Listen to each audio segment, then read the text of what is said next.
जय हिंद साथियों, आज के इस वीडियो में हम सभी परीक्षा पर आधारित ऐसे टॉप 30 इंपॉर्टेंट जीके प्रश्नों को कवर करने वाले हैं जो कि आपके आने वाले किसी भी प्रतियोगी परीक्षा के लिए वेरी इंपॉर्टेंट रहेंगे। दोस्तों वीडियो में अंत तक बने रहिएगा। आप इनमें से कितने प्रश्नों को सही कर पाते हैं कमेंट बॉक्स में अपना स्कोर जरूर बताइएगा। चलिए दोस्तों वीडियो को शुरू करते हैं।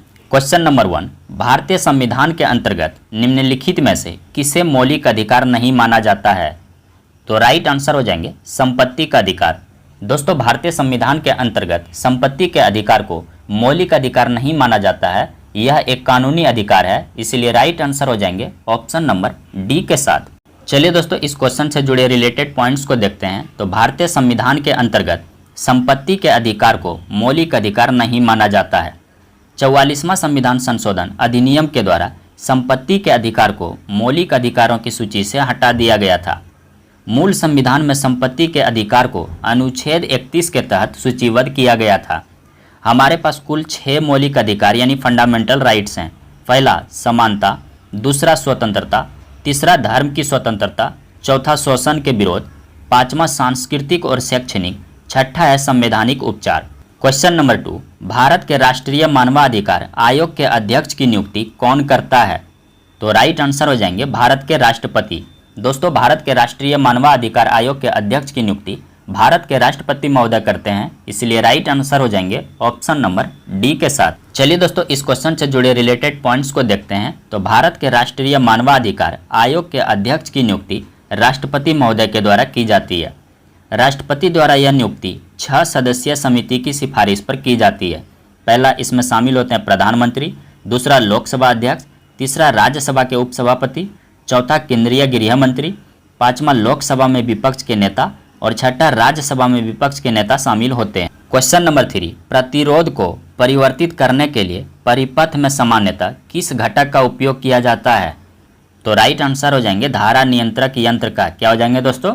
धारा नियंत्रक यंत्र का प्रयोग किया जाता है। क्वेश्चन नंबर 4, पुस्तक पर्वत शिरोमणि भगत सिंह कोश्यारी निम्नलिखित में से किसके द्वारा लिखी गई है? तो राइट आंसर हो जाएंगे मदन मोहन सती के द्वारा। दोस्तों पुस्तक पर्वत शिरोमणि भगत सिंह कोश्यारी यह मदन मोहन सती के द्वारा लिखा गया है, इसलिए राइट आंसर हो जाएंगे ऑप्शन नंबर डी के साथ। चलिए दोस्तों इस क्वेश्चन से जुड़े रिलेटेड पॉइंट्स को देखते हैं। तो पुस्तक पर्वत शिरोमणि भगत सिंह कोश्यारी मदन मोहन सती के द्वारा लिखा गया है। यह पुस्तक भगत सिंह कोश्यारी के जीवन और उनके सार्वजनिक योगदान पर आधारित है। भगत सिंह कोश्यारी उत्तराखंड के पूर्व मुख्यमंत्री, महाराष्ट्र और गोवा के पूर्व राज्यपाल और पूर्व सांसद भी रह चुके हैं। क्वेश्चन नंबर 5, ध्वनि तरंग की आवृत्ति मापने की इकाई क्या है? तो राइट आंसर हो जाएंगे हर्ट्ज। दोस्तों ध्वनि तरंग के आवृत्ति की मापने की इकाई हर्ट्ज है, इसलिए राइट आंसर हो जाएंगे ऑप्शन नंबर बी के साथ। क्वेश्चन नंबर 6, घर्षण के द्वारा उत्पन्न ऊर्जा किस प्रकार की होती है? तो राइट आंसर हो जाएंगे ऊष्मीय ऊर्जा।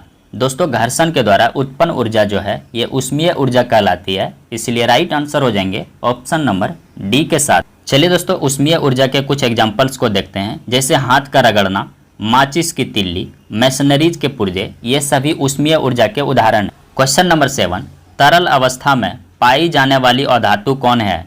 तो राइट आंसर हो जाएंगे ब्रोमीन। क्या हो जाएंगे दोस्तों? ब्रोमीन। तरल अवस्था में पाई जाने वाली एकमात्र अधातु ब्रोमीन है। कमरे के ताप पर पाई जाने वाली एकमात्र धातु क्या है दोस्तों? तो पारा। क्वेश्चन नंबर 8, प्रतिध्वनि किसके कारण सुनाई देता है? तो राइट आंसर हो जाएंगे परावर्तन के कारण। दोस्तों प्रतिध्वनि जो है ये परावर्तन के कारण सुनाई देता है, इसीलिए राइट आंसर हो जाएंगे ऑप्शन नंबर बी के साथ।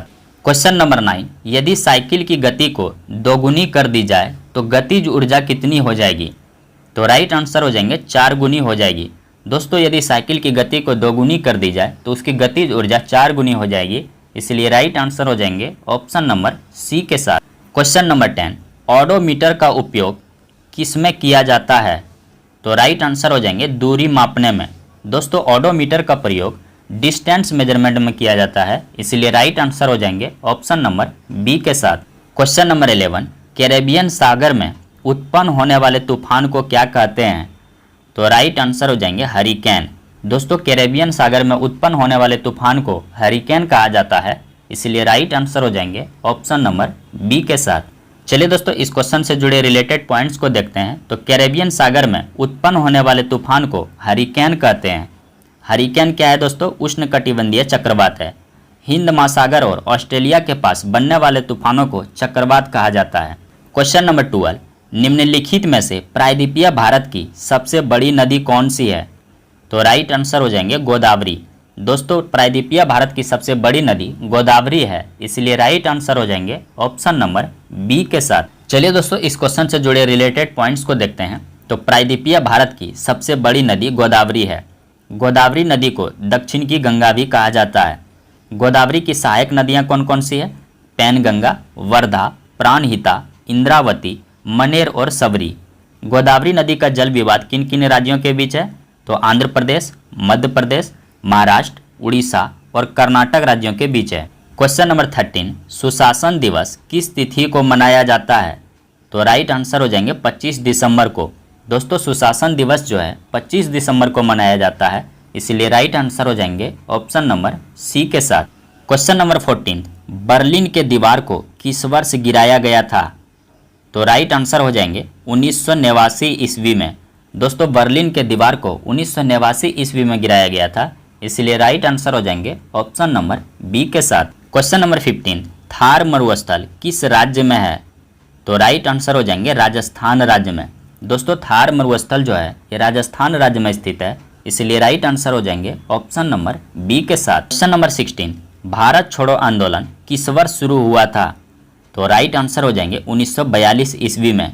दोस्तों भारत छोड़ो आंदोलन जो है 1942 ईस्वी में शुरू हुआ था, इसलिए राइट आंसर हो जाएंगे ऑप्शन नंबर डी के साथ। क्वेश्चन नंबर 17, राष्ट्रीय गीत की रचना किसने की थी? तो राइट आंसर हो जाएंगे बंकिम चंद्र चटर्जी। दोस्तों राष्ट्रीय गीत यानी वंदे मातरम की रचना बंकिम चंद्र चटर्जी के द्वारा किया गया था, इसलिए राइट आंसर हो जाएंगे ऑप्शन नंबर बी के साथ। क्वेश्चन नंबर 18, विश्व तंबाकू दिवस किस तिथि को मनाया जाता है? तो राइट आंसर हो जाएंगे 31 मई को। क्या हो जाएंगे दोस्तों? 31 मई। क्वेश्चन नंबर 19, रुपये के चिन्ह को आधिकारिक तौर पर किस वर्ष अपनाया गया था? तो राइट आंसर हो जाएंगे 2010 में। दोस्तों रुपये के चिन्ह को आधिकारिक तौर पर 2010 में अपनाया गया था, इसलिए राइट आंसर हो जाएंगे ऑप्शन नंबर ए के साथ। क्वेश्चन नंबर 20, कुंचिकल जलप्रपात। क्वेश्चन नंबर 20, कुंचिकल जलप्रपात कहाँ स्थित है? राइट आंसर हो जाएंगे कर्नाटक राज्य में।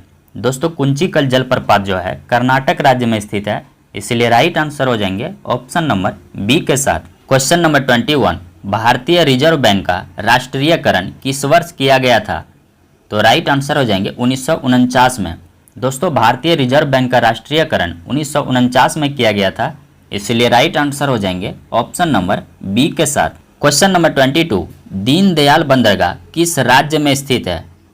तो आपका राइट आंसर हो जाएंगे गुजरात राज्य में। दोस्तों दीनदयाल बंदरगाह जो है ये गुजरात राज्य में स्थित है, इसलिए राइट आंसर हो जाएंगे ऑप्शन नंबर ए के साथ। क्वेश्चन नंबर 23, भारत के मुख्य न्यायाधीश के सेवानिवृत्ति की अधिकतम आयु कितना निर्धारित है? आपका राइट आंसर हो जाएंगे 65 वर्ष। दोस्तों भारत के मुख्य न्यायाधीश यानी चीफ जस्टिस ऑफ इंडिया की अधिकतम सेवानिवृत्त आयु जो है 65 ईयर्स है, इसलिए राइट आंसर हो जाएंगे ऑप्शन नंबर डी के साथ। क्वेश्चन नंबर 25, यूएनओ का मुख्यालय कहाँ है? तो आपका राइट आंसर हो जाएंगे न्यूयॉर्क में। दोस्तों यूएनओ का मुख्यालय न्यूयॉर्क में स्थित है, इसलिए राइट आंसर हो जाएंगे ऑप्शन नंबर सी के साथ। क्वेश्चन नंबर 26, दाब किस पर निर्भर करता है? तो राइट आंसर हो जाएंगे भार पर। दोस्तों दाब जो है ये वेट पर निर्भर करता है, इसलिए राइट आंसर हो जाएंगे ऑप्शन नंबर ए के साथ। क्वेश्चन नंबर 27, यंग इंडिया साप्ताहिक पत्रिका जो है किसके द्वारा शुरू की गई थी? क्वेश्चन नंबर 27, यंग इंडिया साप्ताहिक पत्रिका किसके द्वारा शुरू की गई थी? तो आपका राइट आंसर हो जाएंगे महात्मा गांधी के द्वारा। दोस्तों यंग इंडिया साप्ताहिक पत्रिका जो है ये महात्मा गांधी जी के द्वारा शुरू किया गया था, इसलिए राइट आंसर हो जाएंगे ऑप्शन नंबर डी के साथ। क्वेश्चन नंबर 28, भारत का बिस्मार्क किसे कहा जाता है? तो आपका राइट आंसर हो जाएंगे सरदार वल्लभ भाई पटेल। दोस्तों भारत का बिस्मार्क जो है सरदार वल्लभ भाई पटेल को कहा जाता है, इसीलिए राइट आंसर हो जाएंगे ऑप्शन नंबर डी के साथ। क्वेश्चन नंबर 29, राष्ट्रपति को पद की शपथ कौन दिलाता है? तो राइट आंसर हो जाएंगे भारत के मुख्य न्यायाधीश। दोस्तों राष्ट्रपति को पद की शपथ भारत के मुख्य न्यायाधीश दिलाते हैं, इसलिए राइट आंसर हो जाएंगे ऑप्शन नंबर सी के साथ। क्वेश्चन नंबर 30, सबसे चमकीला तारा कौन सा है? तो राइट आंसर हो जाएंगे साइरस। दोस्तों साइरस जो है ये सबसे चमकीला तारा है, इसीलिए राइट आंसर हो जाएंगे ऑप्शन नंबर सी के साथ। क्वेश्चन नंबर 31, सीमांत गांधी के नाम से किसे जाना जाता है? तो राइट आंसर हो जाएंगे खान अब्दुल गफ्फर खान को। दोस्तों सीमांत गांधी के नाम से खान अब्दुल गफ्फर खान को जाना जाता है, इसीलिए राइट आंसर हो जाएंगे ऑप्शन नंबर बी के साथ। क्वेश्चन नंबर 32, लिग्नाइट कोयला का भंडार कहाँ पाया जाता है?